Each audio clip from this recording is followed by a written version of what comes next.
Yeah, it's a Breakfast Club, bitches. Who's Donkey of the Day today? Well, Ed Sheeran, Donkey of the Day for Friday, July 23rd goes to Tommy Fisher. Who is Tommy Fisher? Well, Tommy Fisher is a Trump supporter, and he's not just any kind of Trump supporter because a lot of y'all Trump supporters just support by wearing the red hat, all right, doing all that red capping. Meanwhile, Tommy out here really showing y'all how dropping big bags on bigotry or border security, all depends on how you look at it. Okay. Now, it's two symbols that Trump supporters hold on to, especially during his campaign and when he was president. And depending who you ask, they both represent hate. One of those things was the aforementioned red cap. The other was the wall. Well, Tommy Fisher is a wall builder. I just told y'all he's dropping big bags on bigotry or border security, depending on how you look at it. Okay, this is an amazing story to me because I love when people blow money and then try to get it back. When the reality is they should have never spent the money on what they spent it on in the first place. See, Tommy loved the idea of Trump's wall so much that he decided to build it himself. He started thinking about building a wall as a personal project when Trump got elected. First of all, who is Tommy Fisher? Bloomberg News describes him as a Republican donor and frequent Fox News contributor. In fact, he told Fox News, and I quote, "I was like, this would be really fun. This would be a project that would be remembered like the Hoover Dam." In 2019, an organization called We Build the Wall, dedicated to crowdsourcing funds to private citizens' efforts to build the border wall, paid Fisher's North Dakota-based company Fisher Industries $6.9 million to build a half-mile section of wall in New Mexico. In late 2019, Fisher started building a second stretch of the wall after receiving an additional $1.5 million. He later parted ways with the organization and continued building the wall. Its cost eventually ballooned to $30 million. 20 times the original estimate. Have you ever been in that situation, No. where you started renovations and something ballooned to that much? Not at all. No. Tommy Fisher's work with We Build the Wall helped him score more than $2 billion in contracts from the Trump administration, despite, as the Washington Post reported, portions of his builds being plagued by design problems and poor construction. We have a little bit of Tommy speaking about it on Fox News, don't we? Fisher Sand and Gravel Company is one of 4 companies selected to build the cement prototype. And the CEO, Tommy Fisher, joins us now with more. Tommy, you have designed a big wall. I've seen some pictures of it.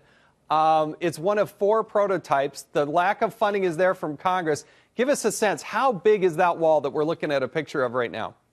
Yeah, ours is a wall, not a see-through fence. It's an actual wall. It's 30 feet tall, 30 inches thick of concrete, and it will work. And one of the things, Jason, listening to the last viewer, we put a proposal on Department of Homeland Security's desk to build 700 miles in roughly 5 years through California, New Mexico, and Arizona, complete with high-speed roads for the agents that will actually work for $10.77 billion backed by a bond. There's no cost overruns. We're here to do exactly what we came to, is deliver border security for every single American, and we can prove it works. I'm not even mad at him. Okay, you decided you wanted to do this project and you have a bunch of people dumping money into it, rock out. But you got to commit. And after spending $30 million on building this 3-mile wall in Rio Grande, Texas, that's made up of 15,000 steel posts and, 18-foot tall, whatever that he just described, now Tommy Fisher wants somebody to buy it. Now, I'm not the highest grade of weed in the dispensary, nor am I the strongest Avenger. But why in the hell would I want to buy a wall? Okay, granted, buying the wall makes more sense than Lil Uzi buying a planet because at least I can see the wall, touch the wall, go visit it, do paperwork with someone here on Earth that I know actually exists, so it's really mine. But why? It's not even done. And Joe Biden stopped the building of Trump's wall when he was elected. Now, Biden's Homeland Security chief said in April the administration might try to fill gaps in the current wall, but just last month, President Biden returned $2.2 billion to the military that had been allocated to building a wall under the Trump administration. The moral of the story, Tommy, you took on something that you didn't have to take on. Nobody told you to turn building a wall into your own personal pet project. If the 45th president wanted to build a wall, let him build the wall. He knows where to get the money. But you, Tommy, spent time, energy, and resources, wasted years of your life raising money to do something that you didn't have to do and now don't want to do anymore. You know how we spend money on our kids to, participate in certain activities and then get upset because they don't want to do it anymore? See, we don't mind that with kids because we want kids to try things, find their passions. It makes them better, all right? So even though we hate spending the money, it's not a waste because maybe, just maybe, even though your kid didn't like it and didn't stick to it, maybe they learned something from said experience.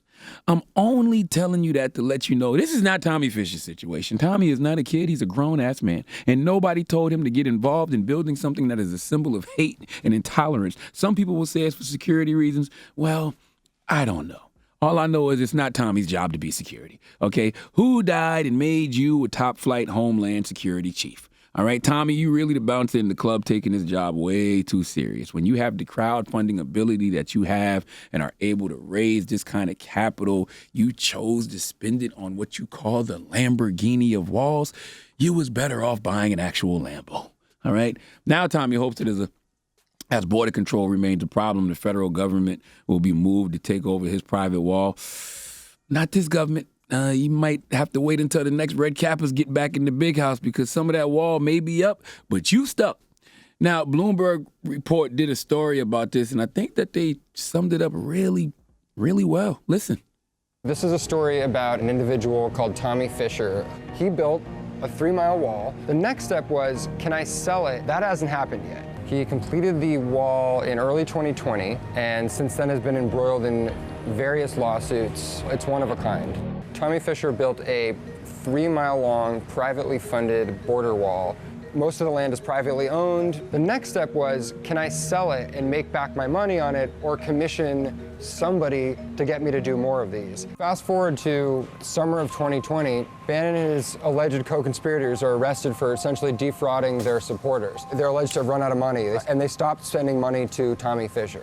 Fisher wasn't implicated and decides to fund the rest of his wall using his own money. But then Joe Biden won the 2020 presidential election. There will not be another foot of wall constructed on my administration. That's it. So your wall may be up, but you stuck. Please let Remy Ma give Tommy Fisher the biggest hee-haw. Hee-haw, you stupid motherfucker. Are you dumb? $30 million. You can raise $30 million in capital, and that's what you try. That's what you choose to do with it. Then don't even want to finish it. Don't even want to do it no more. Lord have mercy.